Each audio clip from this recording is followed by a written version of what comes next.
In the land of Egypt, the Israelites, descendants of prophet Jacob, lived in servitude under the tyrannical rule of a Pharaoh. He was a proud and arrogant king who, fearing a prophecy that a male child from the Israelites would one day overthrow him, ordered the killing of all their newborn sons. Amid this terrible persecution, a blessed child was born to an Israelite family. His mother, a woman of great faith, felt an overwhelming fear for her baby's life. Inspired by God, she was given a plan. She was to place her son in a basket and cast it into the Nile River. This was a tremendous act of trust, for she was not simply abandoning her child but placing him into the hands of God.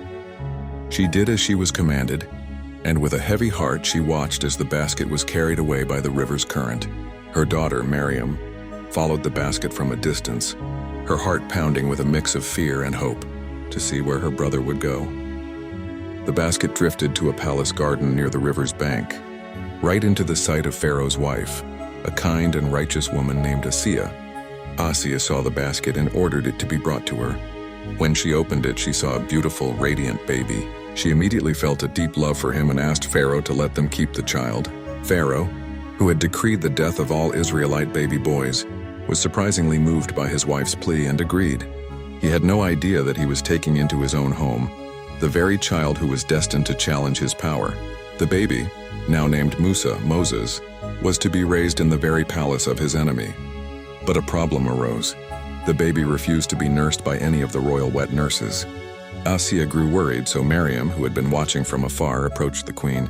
"Shall I guide you to a family that will nurse him for you?" she asked. Asiya agreed, and Miriam led them to her own mother, Musa's birth mother. In a magnificent act of divine planning, Musa was returned to his mother's arms and she was paid to nurse her own son in secret.